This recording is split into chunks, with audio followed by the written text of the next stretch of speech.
Welcome, friends, to the How To Heretic. I'm Uncle Mark. I'm Uncle Dan. And I'm Uncle Doug. And this is your user's guide to life on the outside. That's right. Leaving religion is the first step into a larger, better world. But it can also be a scary world. Things work differently now. Never fear. That's why we're here. We're your audio uncles. And with help from good friends and experts in all sorts of fields, We're going to share the stories and seek the knowledge to build a great life. After all, you only get one that we know of, so you'd better make the most of it. showtime.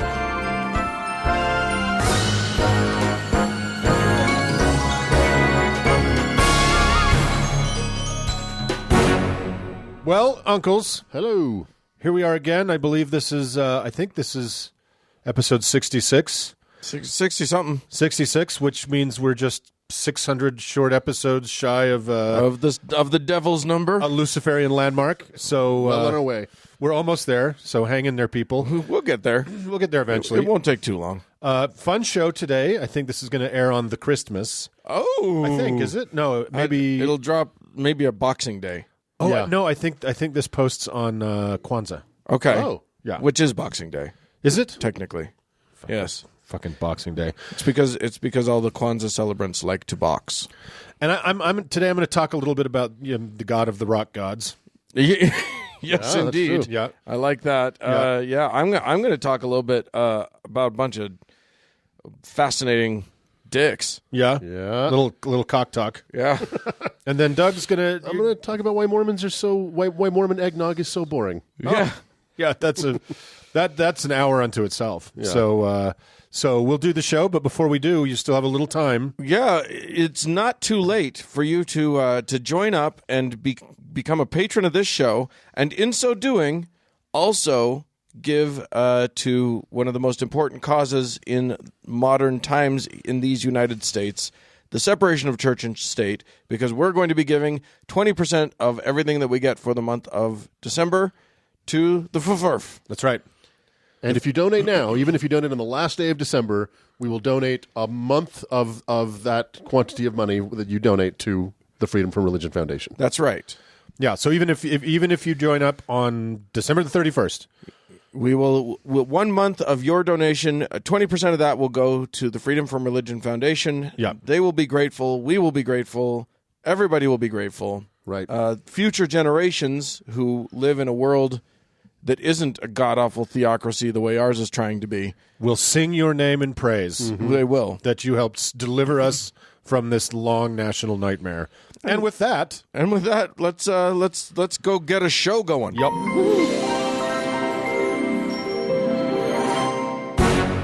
Uncle Doug, Uncle Dan. have you ever wished that you were a member of a church that you couldn't pronounce? Nope. Okay. That's the end of this show. Thanks, everybody. Moving on. Well, we were members of a church whose name we no longer know. Right, and whose name was so long that that only an idiot would actually ask you to say the whole thing. Does it have an acronym now? Where friends were talking about how the church formerly known as Mormon has changed its name to the Restored True Faith of Holy Baby Jesus. I would The love it. one and only Church of Jesus Christ of Latter-day Saints. Yeah, And if you Temple say anything Square. else, then you'll be in dirty trouble. I hope they go whole Prince and do a symbol. Just a symbol, A little Leahona. yeah, Little Leona. in that font that they like. Well, fellas, the other night I was watching a movie. Yeah. You do that? I do that sometimes. Okay. And it was a movie about the most famous person out of an entire ancient religion, really even more famous than its founder, I would say. So I decided we should have a chat about this very interesting religion and a little bit about its most famous son. You were watching a religious movie. I always, that's all I watch. The most famous son of this particular religion is Farouk Bulsara, who's known to his friends as Freddie Mercury. Oh yeah. And he was the greatest Zoroastrian rock star ever as of this recording. I feel like you can make that judgment semi in the clear. You can stand by that one. I think you're pretty safe on that one. Yeah, the math checks out. But again, it's early in the year. Right. So Freddie, it turns out, Freddie was born in Africa, raised in India, and immigrated to England, but like the religion of his parents, Freddie saw himself as Persian at heart. having famously said, "I'll walk around like a Persian popinjay, and no one's going to stop me, honey." Well, of course he used the word popinjay. Yes. This is Scaramouche we're talking about. Yeah. And B, that's delightful. Isn't that delightful? Yeah. I actually saw an interview with Rami Malek, and they're asking him how he enjoyed playing Freddie Mercury. He's like, "Look, who gets to say 'darling' and 'honey' at the end of every sentence?" I can't say that. Freddie could do it. So, what is this very old and not very well understood Persian faith that produced just such a fabulous popinjay? It is Zoroastrianism. Yes. And it was most likely founded in the mountains of what is now northern Iran about 3,500 years ago by its prophet Zarathustra. Who also sprach, just so that He you know. also sprach. He was he inspired Nietzsche to write a particular book. And then subsequently Richard Strauss That's right, a symphonic tribute to Nietzsche's tribute to to Freddie Mercury. Freddie Mercury. So, in time, it became the official state religion of pre-Islamic Persia under Darius I. Naturally, we all know that. Of course. And then it spread. It spread and covered all the way from Egypt and Greece in the west to Pakistan in the east. So it was huge. It began to get pushed back from the west with the military adventures of Alexander the Great and his victories over the Persians, which you can all see in an amazing documentary called The 300. Then it really got creamed in the Islamic invasion of Persia in 633 CE. Now, it's still a living religion, interestingly enough, and it didn't die with Freddie, but it's continued its steady decline since Alexander first kicked it in the balls. There's now less than 200,000 of them left in the world, mostly in India, and a few left in Iran. Part of the problem with the dwindling numbers is that they don't accept converts. So That's your problem right there. yeah. Well, they kind of have a thing like the Jews, where it's the culture / religion is kind of based on lineage, Right. But the Jews are kind of like, not that crazy about it. It's still not it's not a great idea if you want your faith to stick around. No, I mean, it's not as bad as the Shakers, who I believe weren't allowed to have sex. Yeah. But, nevertheless, it's not a good idea. Yeah, they never figured out where babies came from when the babies stopped coming. So there's also this precept that you have to marry, a Zoroastrian has to marry another Zoroastrian. So with their dwindling numbers and the pressures of the modern world, a lot of young people just choose to leave so they can marry someone. So you can't. If I wanted to become Zoroastrian, I could not do it. Not really, no. Wow. You could go, you can go to hang out with them. They're apparently quite nice people, but you're not. Well, not technically, Hinduism is similar. Hinduism, you're not allowed to convert to that either, which is why the Hare Krishna, the Hare Krishnas popped up. Because they were like white Hindus. It was a bunch of people who wanted to be Hindu who were like, I don't know, Ravi Shankar was all popular and shit. And they were like, I want to do that, but It was the 60s. nobody would let them. So eventually, once you've finished this report, all of our listeners are going to want to join Zoroastrianism, and then suddenly we'll have a... Wait till I get to the end. Boy, are they really going to want to join it. Because But with Hinduism, there's 800 million people breeding in that religion, whereas Zoroastrianism has 200,000. Yeah. Oh, there's way more Hindus than that. Yeah. And they're more every day. So what do these people believe? So I mentioned the Jews a minute ago. Both faiths look like they sprung out of a similar moment in time between 3,000 and 4,000 years ago. Geographically, it's pretty unlikely that they both have a common root, but they are the two oldest known monotheistic religions. Okay. So, And as we know, monotheism is what precipitated the decline and fall of civilization as we know it. So and that's good. monotheism is the right thing to do. Right. It is correct. Although, and we've talked about this a bunch on the show, Christianity is not really a monotheistic religion. No.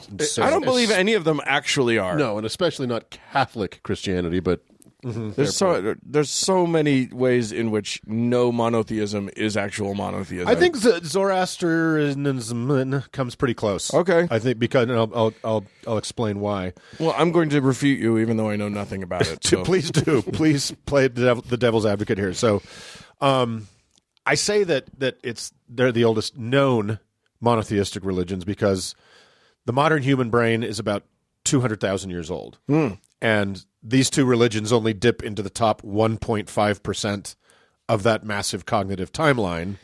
right? Which is kind of amazing when you think about it. So there were probably others that we don't know about. Sure. Let's just say there were. That's our opinion. So Zoroastrianism holds a very dualistic kind of notion of the universe. It's the opposition in all things, good and evil, light and dark, et cetera, et cetera. They had probably the earliest version of heaven and hell. And we discussed, I think you talked about this a while back, Dan, the idea that when you die, you cross this bridge into the afterlife, and you're met by a child that represents your earthly deeds. Okay. And you hope it's a pretty little child with Right. not the old hag that I'm going to see on the other side. Right. Some people think they worship fire. They don't, but fire is a super important symbol, and it represents obviously the power of light and warmth to push back the darkness. They have these temples where fires burn, are always burning, always kept alive.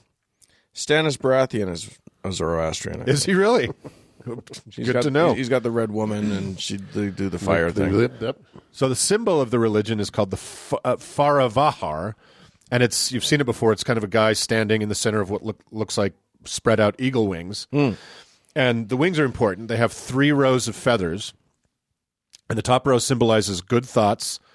The next row symbolizes good words, and the last is good deeds.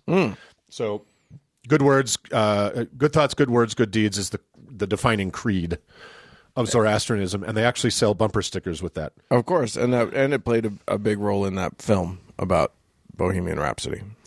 Well, I read an interview with his sister.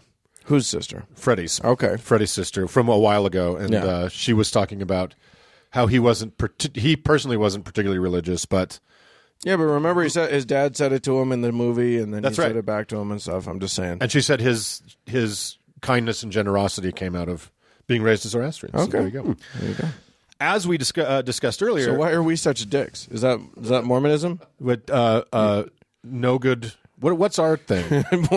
But Mormons? Mormon good casseroles, It's a beehive. good handshakes, and Good casseroles, good handshakes, and bad shoes. yeah.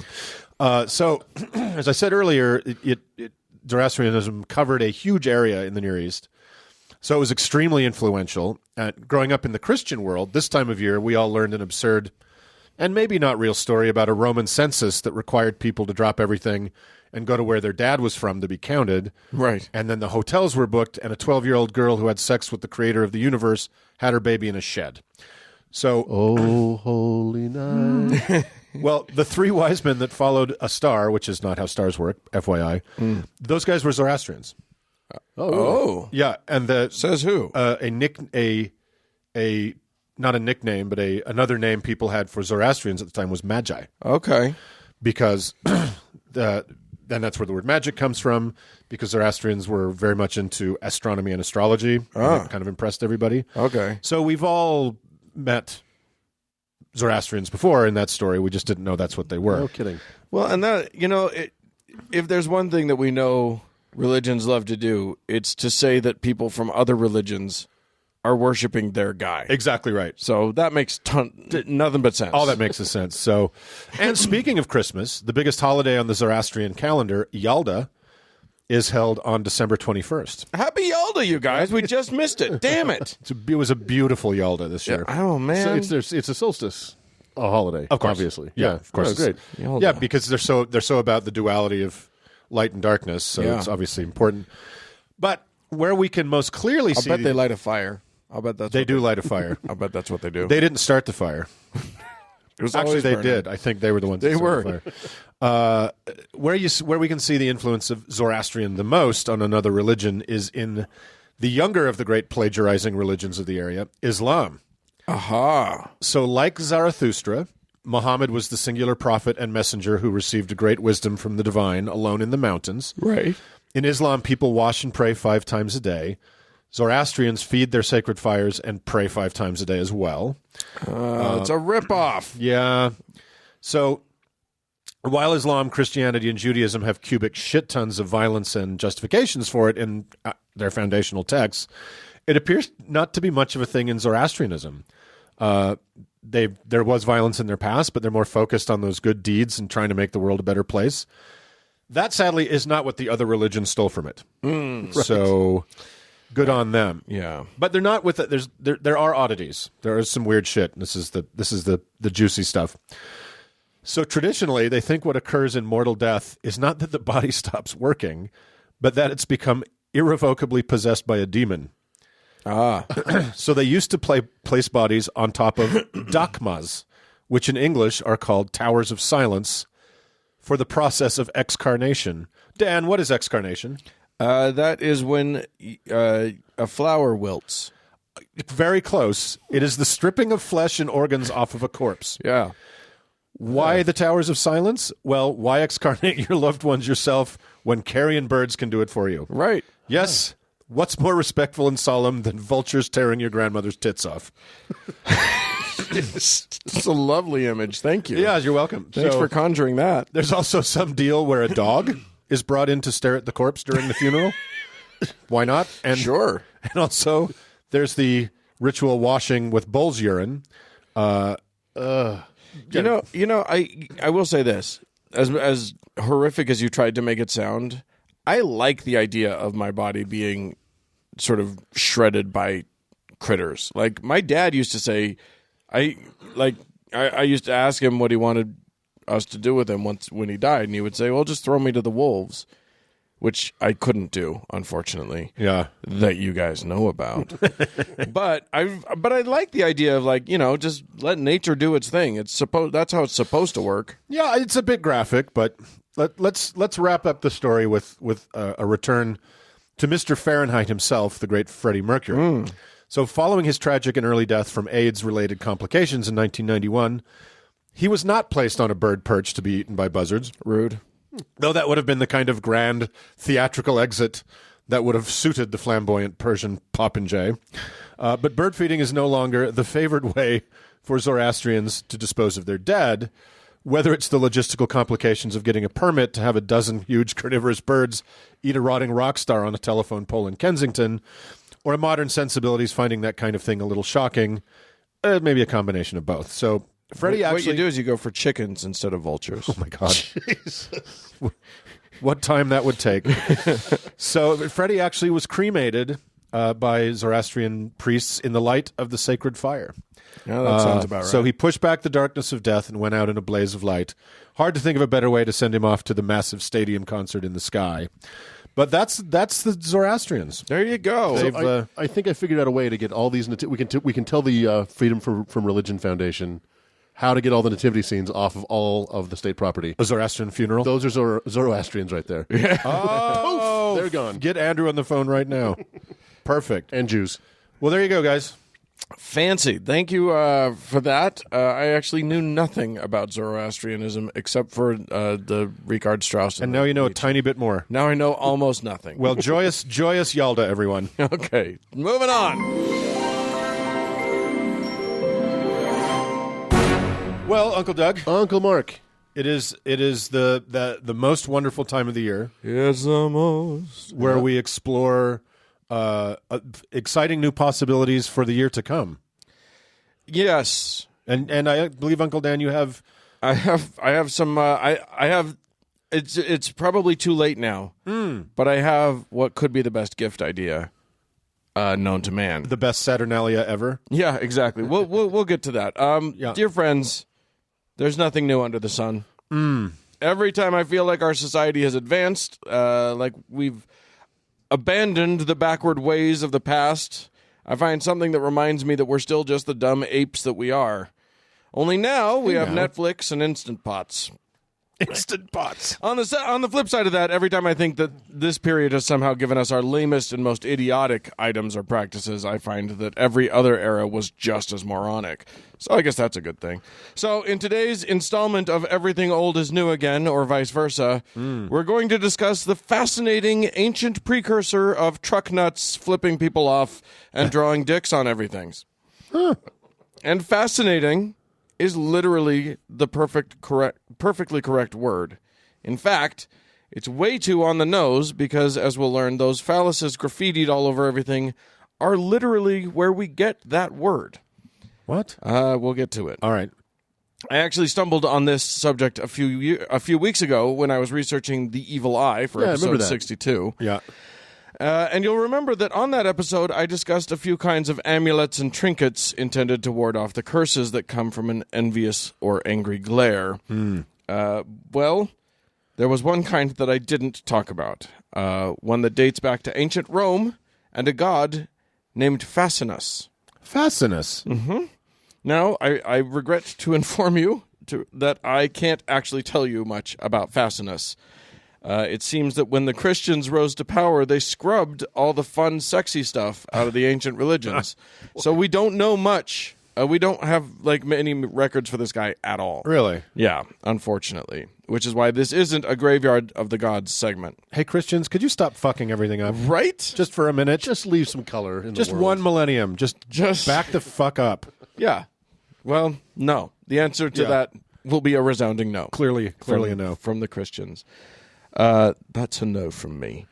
So we don't have records for this guy, which is why this isn't a Graveyard of the Gods. But we do know his symbol, which is a cock, or a winged cock, or a cock with 2 deer legs or goat legs, maybe, Jesus. with a cock for a tail, and between its legs, a cock. Oh, my God. These images have been found in many forms in archaeological sites all over Europe, Northern Africa, Eurasia. Anywhere there were Romans, there were dicks.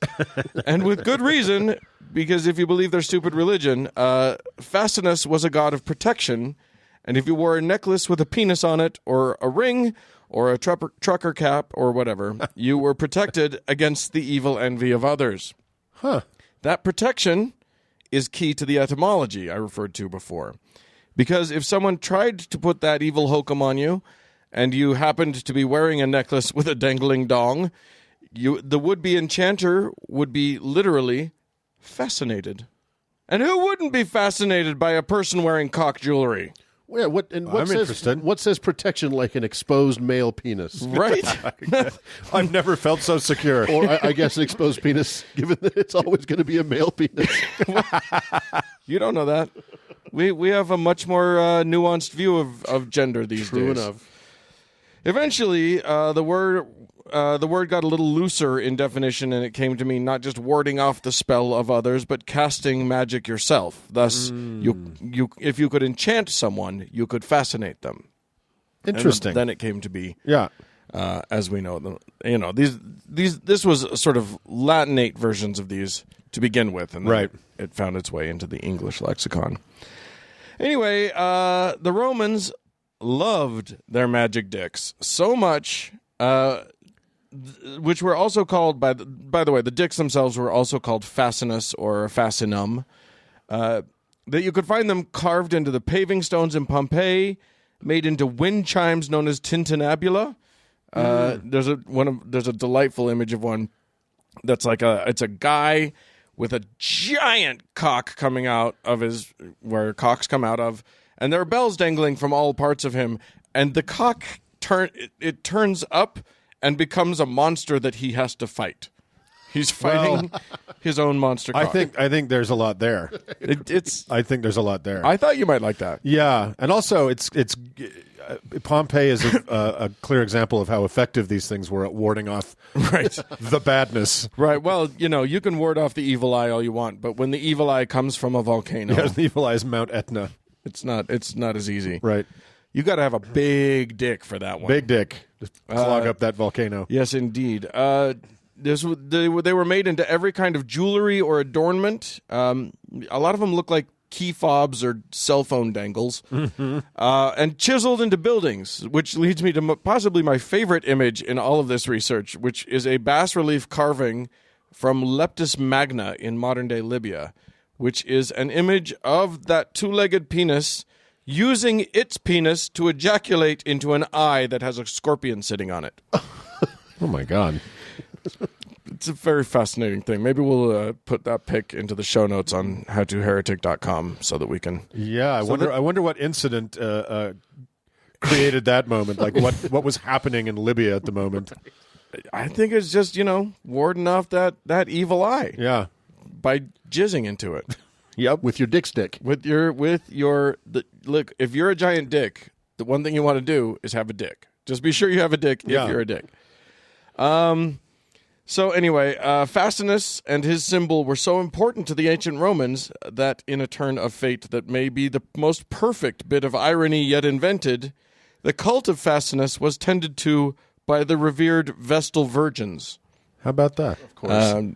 The Vestal Virgins were revered priestesses of Vesta who took a 30-year vow of celibacy, who kept the sacred eternal flame burning, eternal flames. Yeah.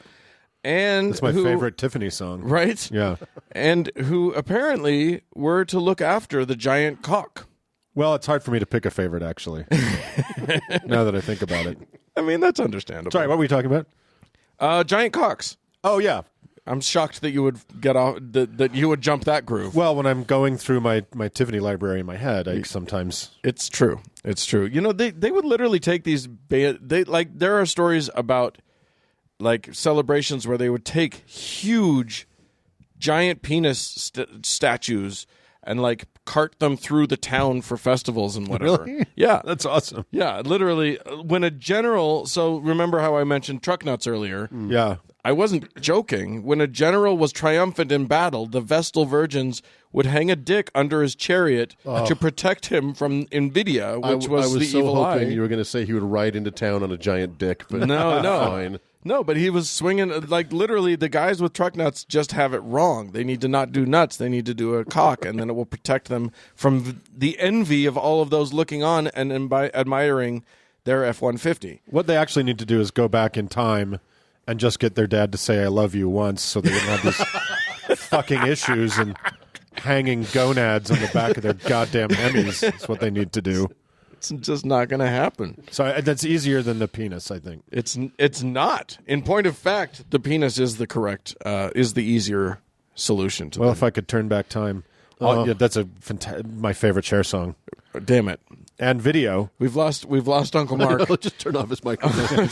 Uncle Mark has gone into MTV.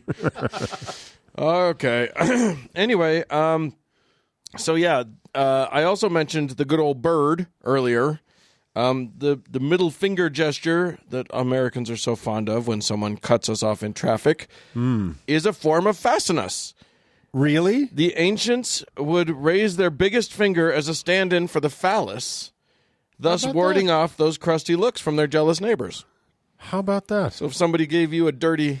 I love that Uncle Mark just actually looked at his fingers to check. It is the biggest one. I'll be damned. Sure is. Except for that weird one on the side of my hand. Well, that's... Yeah, I don't know what that one's for. nobody does. Yeah. The opposable one? Yeah, it's all fucked up. But yeah, literally, like that was your penis Really? finger. So when you show that to somebody, you're warding off their evil eye. Great to know that garbage lowbrow culture has such august ancient origins. Doesn't it feel a little better now? Yeah, it does feel a little better. Yeah, see, so there you go.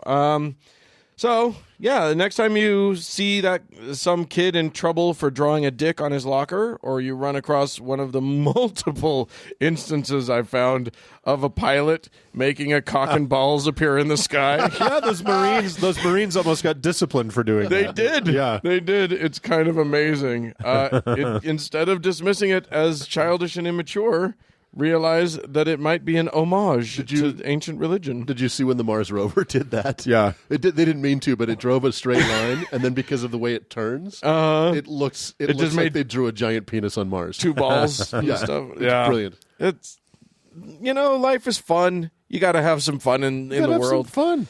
Fly, And, make a big dick in the sky. That's right. drawing dicks on everything has an ancient and a sacred heritage. So all you middle school listeners out there who've gotten in trouble for this, Yeah. you can play this for your principal, Exactly. and you'll be off the hook. I promise. Yeah, literally Guaranteed. But you know what? Get creative about it, because the Romans were fun. There's one winged cock I saw that has two like eagle legs and the wings, and it's holding in each of its talons a cock.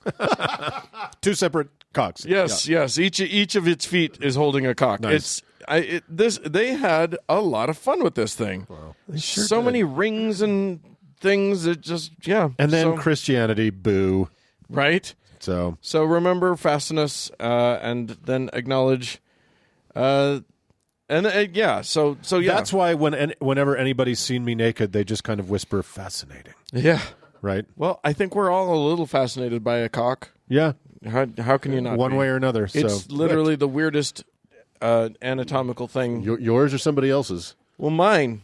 Well, I'm saying. Wait, yours isn't? I'm saying all of us are infatuated with either ours or someone else's. Oh, or all of the above. So, and I thought you were calling my cock weird. I would never say that. and that, dear listeners, is the true meaning of Christmas. So yes, exactly. Merry Christmas, everyone. Yes, let's move on. Moving on.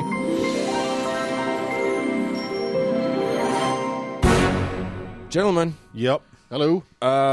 people are excited. Yes. They're into the show. More importantly, they're probably into I've never listened to it. Is it good? no, No. it's okay. It's pretty tedious. You can't tell any of us apart. That's- I mean, it's- I gave it a 5-star review because I know that I don't want to be a dick. Yeah, that anything other than that is a super dick move. Right. So Right. I gave it a 5-star review for sure. It's not a great show, but some people are pretty stoked about it, and they're stoked about the our partnership with the FFRF for this month. Yeah. So we have some people to thank, and boy, y'all came through for us. Let me tell you. Yeah. So we've got some people. We've got some. We're going to be doling out some saints. We're going to be doing some heavens. We got it all. Awesome. Baby. I'm going to start with big thanks go to Corey, to Michelle, to Mr. Jonathan, to Lucas, who is apparently out of contextually edgy names, to Jennifer. And we've got some saints. I'm gonna give one to Uncle Doug. You've got a saint for Zach. Zach. Oh my God. Your saint is Saint Patricia of the greater Burbank, California area. Saint Patricia is the patron saint of failed actors and casting couch cleaners. Oh God! Yeah. Yeah, there you go, Zach. That's your Saint Patricia. Hard to imagine why Burbank would be, appropriate for that saint, but sure. Why not? Why Yeah. not? You know, these just are whatever comes to us, so we can't really do much about Right. what happens. Zach, congratulations on that. Uncle Mark, why don't you give one to Matthew? Matthew. Well, let's see. I'm gonna go for a classic. I'm gonna go for Saint Blabagale of Texarkana, and Saint Blabagale is the patron saint of commercial weed control and early American handicrafts. Love it. Yeah, Love it. Congratulations. Love it. That is, Matthew, you're in for a good one. And I'm going to give a saint to Benjamin, and Benjamin's saint is Saint Steve of Adelaide in Australia. Yeah. And Saint Steve of Adelaide is the patron saint of oddly named and odd-looking animals Yep. and of poisonous mammals. Great. Ooh. So Yeah. Awesome. That's congratulations. good for you, Benjamin. And we also have some heavens to dole out. What a to week. people. Cow. Now, I'll remind people that, if you give it different levels, you get different benefits. The bennies start rolling in, baby. Yeah. And Be advised that if you are so generous as a couple of our patrons this week, the heavens you get are real. You are going to go there that's when the you one die. you go to. So be advised. So enjoy that. Mark, why don't you dive in? You've got a heaven, don't you? I do, and I believe this heaven has been earned by the generosity of Rick. Yes, indeedy. Well, Rick, your generosity has seen that the gods will indeed bless you in the grand eternity. Rick, you are clearly a man of great learning and discernment, and clearly a seeker of great knowledge and wisdom. Why else would you lend your generous support to a show such as ours, lest ye seek wisdom? Yeah. The gods will send you to a forever among the assembled knowledge of the world. Your heaven, Rick, is the library. Aw. Once past the pearly gates, you see a grand neoclassical building of such majesty you can barely breathe. Your escorting angel gestures for you to climb the mountain of steps, assuring you that this unimaginable temple of learning is to be your reward for a life well spent. Upon entering, you see soaring statuary of some of the greatest thinkers, poets, and writers from all across human history. Plato, Sappho, Aristotle, Homer, Grisham, Clancy, Steele, and beyond those commanding figures, what looks to be an eternity of stacks, endless shelves of books, 100 feet high and stretching to the horizon in all directions. Scholars and philosophers from all the regions and times of the world bustle about you, and you can converse with any of them here forever. The mind reels. As your orientation angel beckons you to follow, you pass thick volumes of the familiar canon of Western thought, Eastern philosophy, and then some you don't recognize. Oh, sweet God, the writing and poetry of civilizations long lost to history is stacked to the clouds here, from the prehistoric songs of the Aborigines to the long-extinct Xantacax of Asia Minor. Every scribbling or muttering of every sage and scholar and comic ever is preserved in this temple.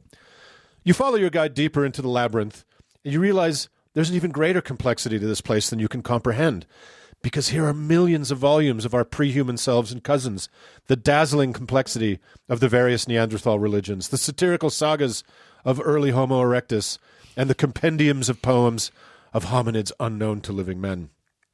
Rounding a corner, you see that it's not just human and nearly human knowledge stored and preserved here, but, dear God, the collected thoughts and musings of all sentient life on Earth that could fill 10,000 mortal libraries, the secret language of the blue whale, the cacophonous fiction of the porpoise, the dreamlike philosophical meditations of the crows, the baffling and brooding sophistry of the cephalopods. And then, on to creatures of the great ages before man. You can't believe this is all here for you. Your angel flips up one of those gate thingies in a counter and summons you to join. Odd, but all right. You see, with another of their endless self-imposed, impending economic collapses, the Republicans of your heaven have added a work requirement to eternal purpose. Fitted out with a name tag reading simply Rick and a wooden library cart with the requisite wobbly wheel, you are now Eternal Librarian Rick. Oh, and to keep this job, you'll have to pee into a cup every week. Okay, no biggie, you think. Forever is forever. You can jam out reshelving for a few decades and then get a year or two to read, no problem. But a nearly infinite library full of millions of history's greatest minds, coupled with the recent brutal staffing cuts when the union got tossed out, means you've got your work cut out for you. Think of Sisyphus and the boulder, but with books. With the average shelf being 100 feet high and potentially 1,000 miles long, whoo-wee, it's a chore. So, couple that with having to learn the bafflingly three-dimensional Dewey Kablooey decimal system that goes out to the 900th digit in the X, Y, and Z axis, that reading sabbatical is looking a long way off, kiddo. And just when you think you stem the ceaseless tide of restacking, there's another goddamn holiday display you need to make a construction paper tree or candle holder thingy and to select cheekily relevant titles for. Christmas, Easter, Jesus. Then there's the Jews. You have too many holidays, guys, you yell into the marble vastness. And why the fuck did Homo heidelbergensis have a totally distinct holiday for every fucking full moon? Shocked patrons shush you whenever you have one of your outbursts. Ha ha, very funny, you hiss, as you shush them right back. You're the shusher. Get the fuck out of here with all this shushing at me, you spit out under your breath. And would it kill Janice in special collections to take her lunch an hour later so you could eat your egg salad sandwich and celery sticks alone in peace? Pushing this goddamn cart around all day just to find Thomas fucking Aquinas beating off in the juvenile section again. Jesus, you'd be happy to have the time just to read the inside of your eyelids for 5 fucking seconds. But as you know, Rick, that's not part of the deal with eternal life. Our mansions in the afterlife are built with the materials we send through the veil. So hop to it, Eternal Librarian Rick, in your custom heaven from which there is no respite and no escape. Ooh, I hope Rick can read. Well, when would he have time? There is that. Enjoy that, Rick. Yeah, that's great. And I need to do a heaven for Shane. Now, Shane, you guys can appreciate this. We're not writing these heavens. This isn't us just making shit up. Oh my God, no. This just comes to us through divine inspiration. This is us peeking into your future. Yes, exactly. So Shane, your heaven may not be as long and boring as the one that Mark just did, but it's short and sweet, and I think you'll like it. Shane, have you ever experienced the dread as you approached a public restroom in a less than desirable place? Maybe you were in a grungy gas station and suddenly felt the call of nature, or maybe those last 3 beers at that disgusting dive bar just kicked in. Or maybe that questionable fried something on a stick at the county fair hit you with a tummy rumble sufficient to compel you to brave the porta-johns. Or maybe you went to China at some point. If you have experienced any of these nightmare scenarios, you know that there's little worse. Now, Shane, I'd like you to envision the opposite experience. Maybe you've stayed in a luxury hotel or eaten at a 3 Michelin-starred, $200 a plate high-end restaurant. Whatever the scenario, I'd like you to imagine the best bathroom experience possible. Maybe it's gorgeous marble-clad walls and gold swans for fixtures, or the warmth and comfort of wood tones surrounding you. The toilet with warmed seat and built-in Japanese bidet plays comforting flowing river sounds that mask your own disgusting noises, and your favorite scents permeate the air, keeping your nostrils safe from the vileness that invariably emanates from your nasty doings. Well, buddy, get ready for that kind of luxury, because that extravagant lifestyle will be yours for eternity, which is to say that bathroom. The rest of the time will be basically the same as this life. Schlepping back and forth to work, dealing with the headaches of daily nuisances like home repairs and nosy neighbors. The same mix of annoying and nice that you deal with now. But oh, Shane, the bathroom trips. No matter where you are or what debauched misery you decide to engage in, when it comes time to pinch a loaf, you'll do so in such glorious style, it'll all feel worthwhile. The walls will be clean, you could eat off the floor, and the hoop will be immaculate. Always. Your turds will float away from you with a flush that will take all your worries away with them, and you'll rejoin the workaday grind, clean and fresh, with a renewed sense of peace and freedom. So all hail evacuation, because Shane... so stupid... You're in heaven. Get it? You're in heaven. Oh, see what I did there? That's amazing. I made a pun. You sure did. The kids love puns. That's about as close to heaven as anything I've ever heard. Yeah, I would totally go. That's pretty worth heaven. Pretty worthwhile. Yeah, I thought you might. I thought you guys might respond to that. Yeah. You, Doug, because I know that you are very picky about the room in which you evacuate. I've traveled across state lines to get to a safe toilet before. And you just, Mark, because you just go a lot. I write a lot of my segments on the toilet. You write everything you do is on the toilet. Pretty much. So got a healthy bowel movement 8 to 10 times a day. Keeps the doctor away. It shouldn't though. That's time to see a doctor. Well, if you guys want to go to one of these wonderful heavens, or certainly to have a saint, which is easy enough to do, just go to howtoheretic.com. There's the Patreon link. Hit that. Pour your life savings into it. Whatever Madoff left you. Put in there, and we love you. And if you don't have that kind of scratch just laying about, that's fine too. Be sure to tell your friends about the show and leave a 5-star review wherever you can, and that'll be sufficient. And too. don't forget, for several more days, 20% of that goes to the FRF. Yes, all the work indeed, they do. That's right. So happy holidays, everybody. Let's move on.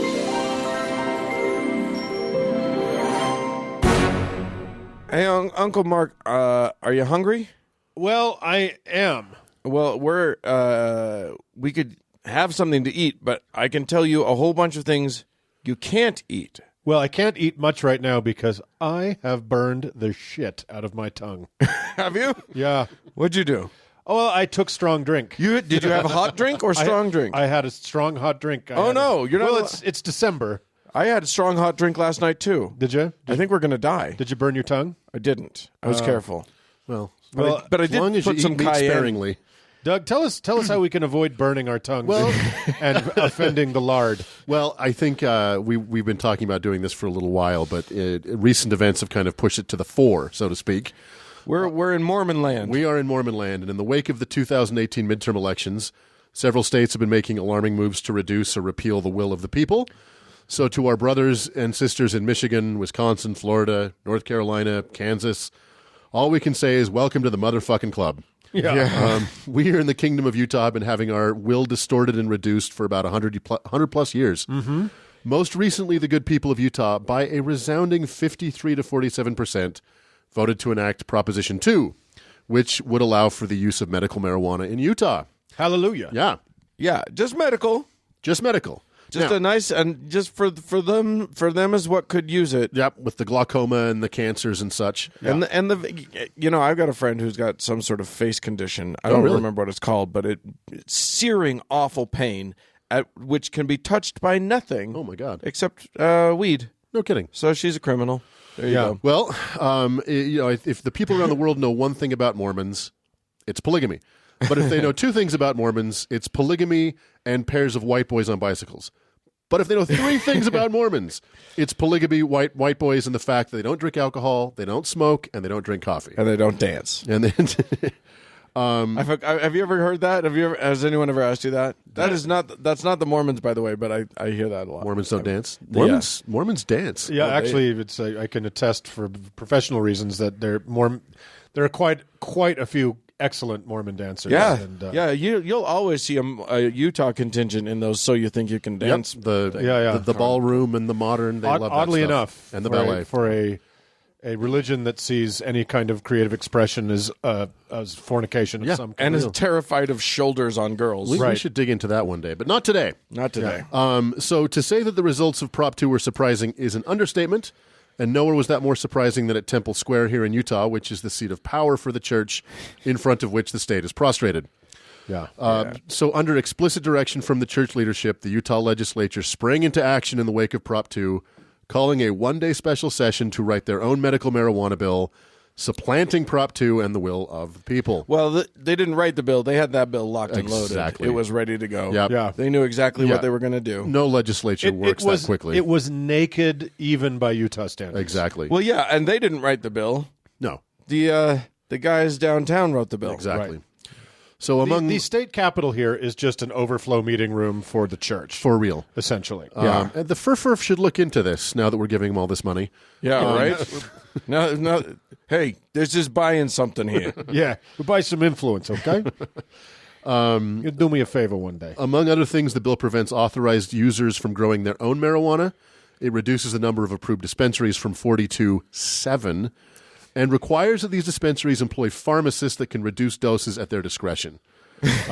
Pharmacists who will gleefully slut-shame women for buying birth control while doling out Viagra like it's the fall of Rome. Right. Or so I've been told. Yeah, nothing like giving Mormon pharmacists Yeah.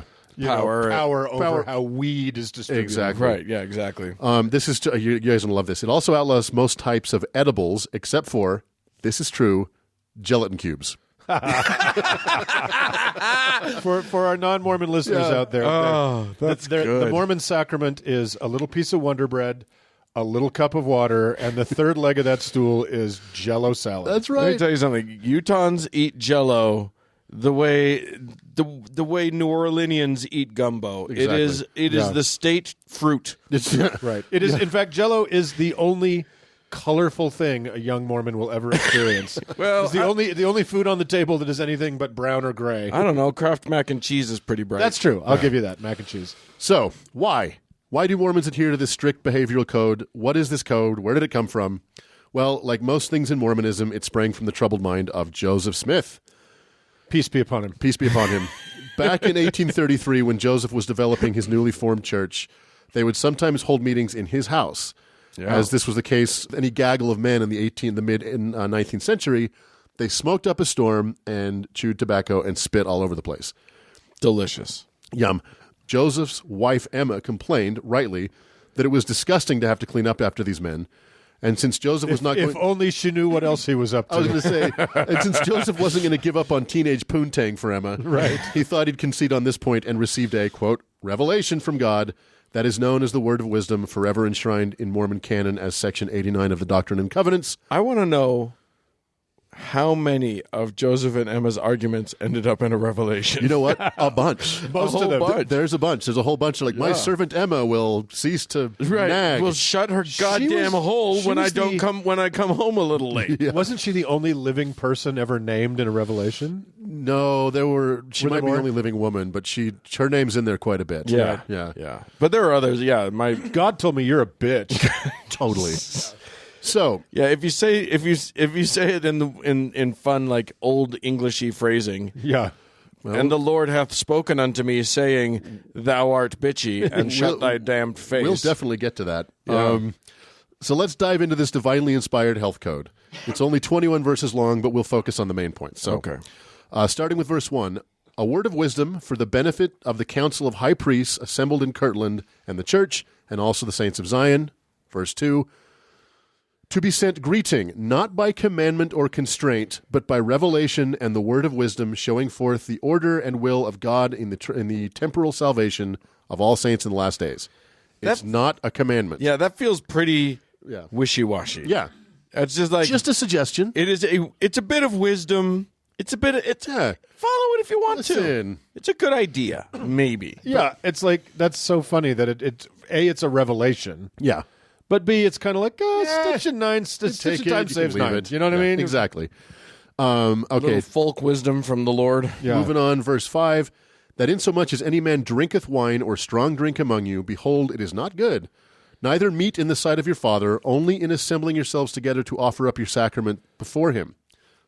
Verse 6, and behold, this should be wine, yea, pure wine of the grape of the vine, of your own make. So it seems clear, strong drink is out, except wine for sacrament, Yeah. and you have to make it yourself. Okay, well that's typically Mormon kind of thrift. Yeah, and I sure. am going to point out that strong drink at that time Yeah. was very clearly spirits. Right. Beer Beer and wine were not is not necessarily included grouped in yeah. strong drink. Still is not. Right. Right. I mean, still is not technically. No. Yeah. So like And there is no, beer is never addressed. He does kind of say, like, with that one sentence there about the vine and the wine, but beer is never addressed. yeah, I think and Mormons don't know this now. Yeah. And when you tell them, they kind of just shake their head and pretend you didn't say anything. But like, yeah, beer was totally fine. Yep. Believe me, Joseph Smith liked him some beer. And then verse 7, and again, strong drinks are not for the belly, but for the washing of your bodies, because who doesn't like a nice bourbon bath? Oh my god! I know, right? Just to douse myself in a spiced rum. What's that aroma? Wait, you don't do that? You smell like one of the rubber mats at a bar at closing time. It's one of the most glorious smells there is. Verse 8, and again, tobacco is not for the body, neither for the belly, and it is not good for man, but is an herb for bruises and all sick cattle, to be used with judgment and skill. Okay, So it's a poultice. that seems pretty clear. Okay, Verse so 9. Here's how to treat bruises and cows. I know.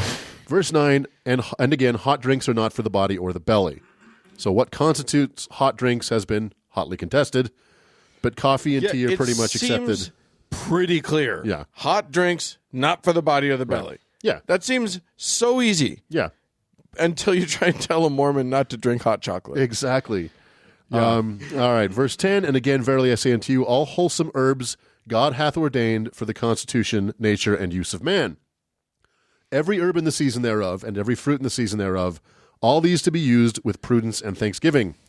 That really sounds like marijuana to me. And herbs are completely fine, but Right. whatever. Yeah, there's no prohibition other than tobacco. Other than tobacco, strong drink. Right. Okay. Yea, flesh also of beasts and the fowls of the air, I the Lord God have ordained for the use of man with thanksgiving. Nevertheless, they are to be used sparingly. And it is pleasing unto me that they should not be used, only in times of winter or of cold or famine. Okay. So, that comes very close to a prohibition on seasonal meat consumption. yeah, very Yeah. close. And most Mormons, I think they're pretty aware that it's in the Word of Wisdom, but it's not something they ever try and actually live by. But they like meat. Yeah. All right, moving on. I'll bet like super poor third world Mormons live by that. Yeah, probably. Right. All grain is ordained for the use of man and of beasts to be the staff of life, not only for the man but for the beasts of the field and the fowls of heaven and wild animals that run forth or creep on the earth. Okay. And these hath God made for the use of man only in times of famine and excess of hunger. What? Wait, what did he make for? All grain is ordained for the use of man, but Grain? only in times of famine and excess hunger. Okay, so you can't eat meat Or grain now. or Yeah, grain. no bread right. until you're hungry. Which I tend not to eat bread until I'm hungry, And then I try not to. generally. Yeah. This is really dumb. Nevertheless, wheat for man, and corn for the ox, and oats for the horse, and rye for the fowls, and for swine, and for all beasts of the field, and barley for all useful animals, and for mild drinks, as also other grain. Okay. Did you say orts? Orcs, Orts. oats for the horse. Okay. You said orts. Orcs for the house. I feel like he was just kind of padding out the revelation at this point, like Yeah. stretching it. Yeah. Although what's interesting is that mild drink, that's the beer thing. Yeah, very It's- right. It's a grain it's drink. Pro beer. Yeah, there you go. A mild grain drink, that's called beer. Yeah. So rounding it out, it says, "And all saints who remember to keep and do these sayings, walking in obedience to the commandments, shall receive health in their navel and marrow in their bones, and shall find wisdom and great treasures of knowledge, even hidden treasures." What? Why does my navel need health? And find hidden treasures if you if you don't eat goose in the hot months. Does that mean that, like, is it referring to the lint balls that I pull out of my navel? Are those the hidden treasures? You don't save those? Yeah, they're treasures. I can make a whole new shirt eventually. So God says, and verse 20 and 21, and shall run and not be weary, and shall walk and not faint. It's a very popular Mormon phrase. Yeah. And I, the Lord, give unto them a promise, that the destroying angel shall pass by them as the children of Israel, and not slay them. Amen. Well, it escalated quickly. Well, clearly he was talking about Porter Rockwell, which is a subject for another time. Right. So, firstly, it's not a commandment. It's a recommendation. The prescriptions against alcohol and tobacco seem pretty clear, at least spirituous alcohol and wine. Right. If not beer. However, the hot drink thing is unclear, and what the fuck is going on with meat? So here's what is important. It's not unclear. The hot drink thing is perfectly clear. No it's just hot drinks. It just says no hot drinks. Yeah, but hot chocolate and wassail, if you took those away from Mormons in December, they would starve to death. I know. I'm saying it's not clear to them. It's just clear. Yeah, so here's the for non-Mormon listeners, what is critical to know about this, as what Doug has illustrated, is a suggestion via revelation, is that this is the most fucking important goddamn thing to Right. Mormons, period. Right. So drinking alcohol, Mormons may say fuck a time or two. Mormons may, when Yeah, they were at this is a big deal. BYU, put their penis in somebody and not move much. They may have sinned in so many other ways, but they will go to their fucking graves, never having a cup of coffee, Or and smoking never a having cigarette. certainly never smoking a cigarette or the slightest taste of alcohol. Yeah, it's among the things that can get you excommunicated immediately. It's alcohol, tobacco, but not firearms. But not firearms. Now there's Now, I get that Mormons have cast a wide net over all narcotics, except of course prescription narcotics. right, But- they're good at those. Tell me where in the Word of Wisdom is the restriction on marijuana? I mean, Or any of those. Any mushrooms. Sure. All right. So after a few years, the revelation took on a life of its own, and it was pretty easily adoptable to the hard-bitten Protestant sensibilities of the area and the time, although Joseph Smith was seen drinking and smoking on many, many occasions. Including the night before he died. Yeah, His yeah, last night on earth, he drank a glass of wine. Brigham Young had a pretty strong good for thee but not for me attitude with respect to this law.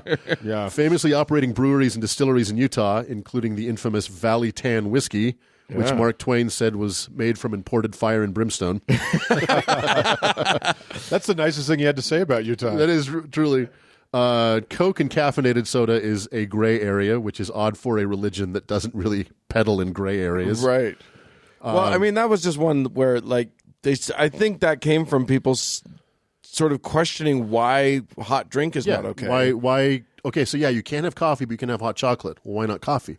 Caffeine. Oh, well, then what about Coke? But nobody say it doesn't ever say caffeine. Now, are you going to talk to us about how it was canonized as a law? Because it was in the 20th century Yeah. that it became an absolute commandment. Pretty early on, it became bigger than just a suggestion. Right. But in the 20th century, it became part of your temple interview. It became part of, you had to go through this whole thing. Right. And, some apostles and prophets have wrestled with the meat thing and tried to prescribe a kind of heavy vegetarian diet for the Mormons to no real effect. So we Right. just kind of let that one go. But also, just a quick historical side note. Remember, this Mormonism developed. It was invented kind of earlier than a lot of these, but it developed at the same time a lot of these American invented religions like the Seventh-day Adventists, Yeah. where the prohibition of alcohol was and Exactly. these kind of health things were a big deal Yeah. to a lot of those movements. There are undoubtedly health benefits to not drinking alcohol, caffeine, and especially tobacco. And having a low-meat, high-vegetable diet is also beneficial. And Mormon apologists claim that this is proof of the prescience and divinity of the word of wisdom, since most of the ill effects of these things weren't scientifically proven until decades after. They but were well known. just like you said, while that is true, it is also moot, because the restriction on tobacco was because it was disgusting. Right. And drunkenness was a plague in America at the time. The temperance movement was in full swing at this time. Right. Well, and I don't know if you crossed this as in your research, but Joseph Smith didn't come up with these rules. He stole them pretty much directly from another minister, Sylvester Graham, inventor of the Graham cracker. That's true. It's 100% true. America was a smaller place. And Sylvester Graham also had a contemporary named Kellogg, who his invention was the corn flake, which was, these guys were inventing these things as the superfood of the day. They were the acai bowl of their time. There was a kind of health movement, and it was always tied in with religion. It was part of that kind of brutal frontier Puritanism that was driving a lot of these movements at the time. Right. It was all part of the temperance movement. It was and the Salvation Army was a big temperance force. And one would think that an omnipotent God that had the best interests of its meat sacks in mind would drop in a mention of hydrogenated oils, cholesterol, high fructose corn syrup, chlorofluorocarbons, opioids, amphetamines. Washing your fucking hands. Maybe something about the germ theory of disease. Yeah. But, they didn't. So, that's there's a reason why Mormons are so obtuse and fanatical about it, and it comes out of a kind of mid-19th century recommendation.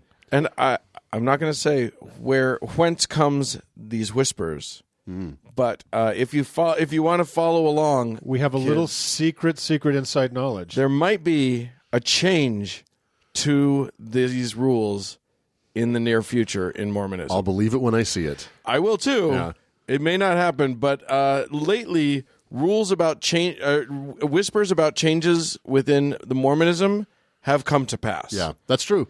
And connect to real quick, so non-Mormons understand fully the seriousness with which Mormons take the word of wisdom, the parts of the word of wisdom they take seriously. Right. The show that everybody liked on HBO several years ago, Big Love, and it was off to a great start. And there was the main family that were kind of the suburban Mormons, polygamous. And somehow this got past to the people producing the show. And every morning, while they're standing around the kitchen talking, they would be pouring coffee out of a coffee maker and drinking out of mugs. And I was like, how did you miss this? Totally derailed the show for me. Right. I'm like, I can't watch it anymore. This would never fucking happen. It's literally, you might as well be Dexter. Right. If you're doing it would never happen. If you are doing this stuff, like good Mormon families, a lot can go wrong, but you're not. And in fairness, a lot of Mormons just put on the show of not doing it, and then they do it. There's a old joke about why do you bring two Mormons fishing? So one of them won't drink all your beer. Right. Yeah, that's right. But, as I was doing this research and I was kind of thinking about, revelations to deal with minor inconveniences, and I was kind of thinking about, Uncle Mark, you and I come here for this podcast, and Dan is so gracious to host us, but oftentimes there isn't enough clean glassware for us to drink from. Because of Dan's rock and roll lifestyle, occasionally he has to, there's just not enough clean glassware. So I received a revelation of my own. You're dish shaming me. I'm not, and I read it to you now. Behold, my servant Daniel doth often not have clean glassware for his fellow uncles to partake of the water. Yea, the purest water of the snows of the mountains. Verily I say unto you, clean your glassware and bring your house into order on the eve of your fellow uncle's visit, or I, the Lord God of Israel, shall destroy your house and bring under the yoke your children and your children's children unto the 10th generation. However, Daniel, inasmuch as ye do these things, a place shall be set aside for thee and thy seed in the fields of Richfield, that you may multiply and fill the earth. Go and see that there be clean cups, even of ivory, wood, brass, iron, and marble, for your fellow uncles, for they thirst, for they are hungover. Amen. Amen. Wow, that's the first on the show, people. I'm pretty sure I got punished either way on that one. Richfield? Why do I have to go to Richfield? Yeah. Oh, it's nice. Yeah. Oh, my it's God. Real nice. Right off the State Road 6 there, I think. Yeah. So, well, that's the first on-air revelation we've had. Yeah. Won't be Yeah. the last. It won't be the last. As Dan continues to piss Doug off. You did good with that, though, Doug. That sounded legit. That's thanks. exactly what happens constantly in the book of the Doctrine and That's Covenants. absolutely what it is. Yeah. As Joseph got annoyed with X, Y, or Z. The Book of Minor Inconveniences. Yeah, the book of shut the fuck up. Exactly. I can fuck whoever I want to. All The right. Lord said so. Well, with there are 3 burned tongues, I think we should move on. Moving on.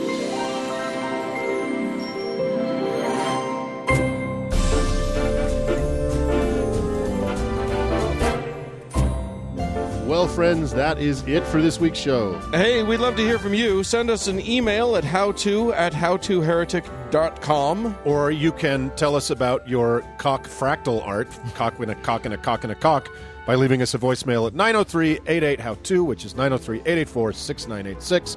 We're also on Twitter and Facebook. Yeah, hey, thanks so much to our patrons. We really appreciate y'all.